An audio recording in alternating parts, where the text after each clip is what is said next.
Hoje vamos falar sobre Carlos Salvador Vilardo, considerado por muitos o melhor técnico da história da seleção argentina, o precursor do futebol, respeitado por todos, odiado por muitos.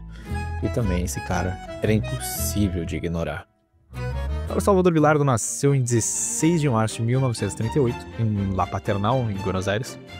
Antes de ser ídolo, teve uma vida bem simples, trabalhou desde cedo, enquanto ele jogava futebol também estudava medicina, mostrando desde o início aí a sua disciplina. Se hoje em dia a gente acha difícil conciliar estudo, trabalho e muitas vezes um esporte, agora tu imagina naquela época, há 70, 80 anos atrás, o quanto esse cara tinha uma garra e um senso de dever, que também isso aí já moldaria não só o homem, mas também um jogador que em breve se tornaria um dos mais vitoriosos da geração dele. O Vilardo começou lá no São Lourenço, estreou em 58, ele era um volante bastante criatividade, com chegada à área. Depois passou pelo Deportivo Espanhol até chegar no Estudiantes em 65, onde deixaria a marca dele para sempre. O Vilardo queria jogar só um ano e depois abriu o consultório médico dele, mas a vida tinha outros planos e no Estudiantes conquistou 3 Libertadores seguidas: 68, 69 e 70. Além disso, também conquistou um campeonato metropolitano, a Copa Interamericana e o maior título possível, o Mundial de Clubes. Os títulos já eram bem impressionantes, mas a forma como eles foram conquistados consolidou bastante aí a fama de Bilardo. Na final da Libertadores de 68, o Estudiantes de Bilardo enfrentou o Palmeiras, que tinha no elenco nomes lendários como Tupanzinho e também Ademir da Guia. Referências aí absolutas do futebol brasileiro e também do Verdão, né? Foi uma batalha com confrontos de estilos diferentes e também mentalidades diferentes. O Estudiantes impôs seu jogo bastante duro, de forma inteligente, e acabou levantando a taça, deixando uma marca que Bilardo carregaria para sempre. No Mundial de Clubes, o Estudiantes enfrentou o Manchester United, contava com craques como George Best e Bobby Charlton, dois dos maiores ídolos da história do futebol inglês. Foi uma final bem difícil, onde o time argentino não se intimidou e conseguiu a vitória histórica. Esse título marcou o ápice da carreira de Bilardo como jogador. Mal ele sabia que a maior obra dele não seria como jogador, e ainda estava por vir como treinador. Bilardo foi se dedicar ao banco de reservas, sua primeira experiência foi como auxiliar do Huracan, mas foi demitido em um mês.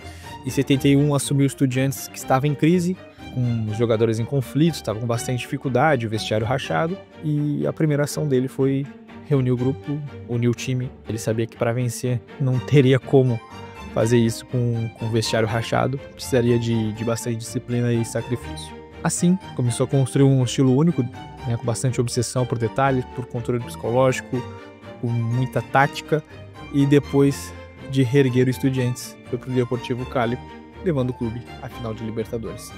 Essa mentalidade pragmática logo colocaria ele no horizonte, um dos caras mais idealistas do futebol argentino, que era César Menotti. Menotti viu o jogo como uma obra de arte. Bilardo viu o jogo como guerra. Essa rivalidade definiu uma era do futebol argentino, naquela transição. O início do Bilardo no comando da seleção argentina foi marcada por grande polêmica, troca de comando técnico, tirando o então campeão Menotti. Gerou uma enorme divisão no país. A imprensa e parte da torcida não perdoava a saída de um poeta do futebol que trouxe o primeiro título mundial para a seleção. E foi nesse clima de intensa pressão e descrença que, em dezembro de 85, Bilardo foi à TV e, diante de jornalistas e um público bem hostil, declarou: "Eu não sou um perdedor, eu sou um vencedor." E 6 meses depois, com a conquista da Copa do Mundo de 86, ele provou que sua obstinação e filosofia de trabalho estavam certas, cumprindo sua promessa e se tornando o campeão que ele já sabia que era. Yo te aseguro a vos, y vengo acá después del campeonato mundial, como vine siempre, yo te pongo la firma si querés, que donde vamos nosotros estamos siempre arriba, Argentina está siempre arriba. Yo no soy perdedor, no soy perdedor, soy ganador. Bilardo assumiu em 83 e logo enfrentou desafios nas eliminatórias. A Argentina quase ficou de fora da Copa de 86, né, e a pressão em cima do Bilardo só vinha crescendo. E a grande decisão de Bilardo, que deu uma chacoalhada ali no ambiente e causou bastante controvérsia, foi tirar a braçadeira de capitão de Passarella, um dos líderes do título de 78, para entregar para um jovem chamado Diego Maradona. Essa escolha aí já deu uma reorganizada na hierarquia da equipe, também simbolizou uma nova etapa, né, um novo espírito da seleção. A Copa do Mundo do México em 86 foi o ápice, foi o auge da carreira de Bilardo como técnico da seleção argentina. Montou um time muito eficaz, o talento de Maradona era o centro da criação, era a estrela do time, mas Bilardo sabia que não podia depender só dele. E jogadores como o goleiro Nery Pompidou, o zagueiro José Brown, os incansáveis ali, Burruchaga e Héctor Henrique, e o atacante Valdano foram fundamentais, né? Cada peça ali tinha uma função muito importante taticamente e o coletivo era muito forte, né? Apesar do brilho individual de Maradona acabar dando uma ofuscada no restante da seleção, ele estruturou essa equipe aí privilegiando uma defesa bem sólida. Tinha bastante pressão no meio campo, o Maradona tinha uma liberdade quase que completa ali. A seleção argentina acabou construindo essa identidade de muita raça, de muita disciplina, também de muita obsessão por vencer. Nas quartas de final, a Argentina e a Inglaterra protagonizaram um dos jogos mais memoráveis e também controversos da história das Copas. Maradona marcou 2 gols que ficaram para a eternidade. Primeiro, negativamente, creio eu, né, conhecido como La Mano de Dios, gerou polêmica mundial e gera até hoje. Uma jogada legal, onde Bilardo nunca condenou também. E o segundo gol foi magistral, chamado de gol do século, um espetáculo ali do Maradona. Foi driblando metade do time inglês, incluindo o goleiro Peter Shilton. Bilardo viu a estratégia dar certo, de vencer a qualquer custo. Ele estava pronto para o maior teste dessa filosofia que viria na grande final. Na grande final, o adversário era a Alemanha Ocidental. O jogo no Estádio Azteca foi bem intenso, né? Mas a Argentina de Bilardo mostrou superioridade desde o início. Aos 23 minutos do primeiro tempo, José Brown abriu o placar de cabeça. E aos 10 do segundo tempo, foi a vez de Valdano, ampliando a vantagem para 2-0. Com o jogo sendo controlado, a vitória parecendo garantida, a Alemanha foi para o ataque, conseguiu o provável. Em um intervalo de só 6 minutos ali, o Rummenigge e o Voller empataram, mas durou pouco, né, esse nervosismo ali, aquela tensão. O Maradona, que vinha sendo marcado de perto, se desvencilhou e deu um passe lindo, magistral para Burruchaga. E o camisa 7 disparou em velocidade e cara a cara com o goleiro Schumacher marcou o gol do título. Com a vitória por 3-2, a Argentina conquistou o bicampeonato mundial. Essa conquista eternizou Bilardo como doutor do futebol argentino, um estrategista que, contra todas as expectativas, levou a filosofia de jogo dele à glória máxima. Mas a jornada dele não terminaria ali e retornaria na Copa seguinte, que seria ainda mais polêmico. 4 anos depois, Bilardo levou a Argentina para a Itália, agora com uma equipe mais defensiva, mais capenga, digamos assim, criticada por jogar feio. Avançou em jogos com placares bem apertados, decisão por pênalti, e mostrava que aquela filosofia de Bilardo ali estava sendo levada ao limite.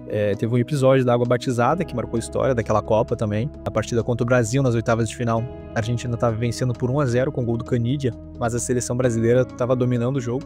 E a polêmica surgiu quando o lateral branco bebeu uma água, que foi oferecida pelos irmãos. Supostamente, né, nada provado até hoje, continha alguma coisa que talvez fosse um calmante, alguma droga. Apesar da postura controversa, a Argentina, com um time mais limitado, chegou à final contra a Alemanha, repetindo a decisão de 86. O fecho ali, no entanto, seria bastante diferente. Na final contra a Alemanha, a Argentina entrou em campo já bastante enfraquecida por suspensões e lesões também. O jogo foi bastante tenso, a arbitragem polêmica. Aos 40 minutos do segundo tempo, o árbitro marcou um pênalti, né, duvidoso para a Alemanha, envolvendo o Voller. O pênalti foi marcado, o artilheiro Brehme converteu a cobrança, garantindo a vitória de 1-0. E para piorar a situação, a Argentina teve 2 jogadores expulsos, o De Zotti, e antes do De Zotti, ainda o Monzon recebeu o primeiro cartão vermelho da história de todas as finais da Copa do Mundo. A derrota foi bem amarga, né? Mas o time de Bilardo ali chegou à final de forma improvável. O estilo do Bilardo foi bastante criticado, mas ele deixou claro que o foco dele era o resultado e não a estética do jogo, né? Ele encerrou o ciclo mais glorioso com o vice-campeonato e, apesar da derrota, mostrou bastante resiliência, mostrou a mentalidade da equipe dele. As Copas de 86 e 90 marcaram ali o ápice da era bilardista, da seleção argentina. Entre vitórias históricas, controvérsias, Bilardo mostrou ao mundo que o futebol sul-americano pode ser cerebral, estratégico, apaixonante, imprevisível, e o legado dele nessas duas Copas é um misto de genialidade tática, pragmatismo, uma luta pela vitória a qualquer custo, né? Custe o que custar, ele fazia tudo para ganhar. Mas a história de Bilardo não se resumiu apenas à seleção, a influência dele continuaria forte mesmo longe dos gramados, né? Apesar de ele ter treinado outros clubes e ter até mesmo voltado para a seleção argentina posteriormente a isso. Quando ele se aposentou, trabalhou como comentarista, é um cara que é torcedor, sempre foi o Estudiantes onde encerrou a carreira e é ídolo absoluto, cara, tem até uma estátua lá. Com o passar dos anos, doloroso desafio estava por vir.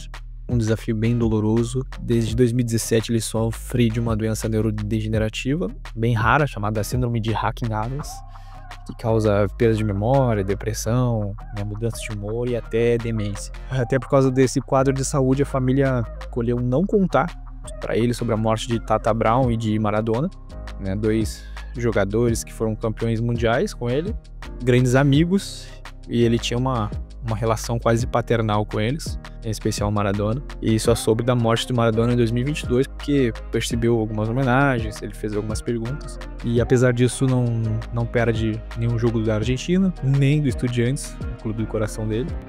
Bilardo inspirou treinadores como Simeone e o próprio Maradona quando era técnico, transformou o futebol sul-americano em todos os aspectos, tática, metodológica, psicológica, e é por isso que ele é o doutor, o general do futebol argentino, um homem que foi odiado por muitos, mas respeitado por todos. A influência dele é imortal, como falei, nada vai apagar a história. Estudiantes, o nome dele vai sempre estar ecoando na seleção também. O legado dele vive com o Scaloni hoje, toda uma geração que entende que vencer exige paixão. A história de Bilardo é um exemplo de a paixão e a disciplina pode transformar uma vida.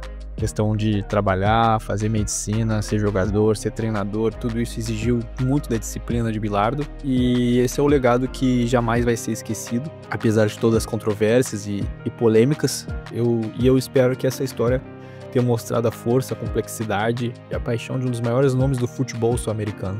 Um cara que eu particularmente admiro muito, apesar de ter algumas ressalvas. Eu acredito que a paixão dele e a obsessão é um reflexo do nosso futebol sul-americano. Bom, chegamos ao fim. Se gostou, deixe o seu like, se inscreva no canal, ative o sininho para não perder nenhum vídeo. Não se esqueça que para entender de futebol é preciso olhar para a história, e Bilardo é uma aula de vida, dedicação, de vitória. E o nosso canal tá recém começando, então nos dê essa força, se inscreva, nos ajude aí, e um grande abraço. Nos vemos no próximo vídeo.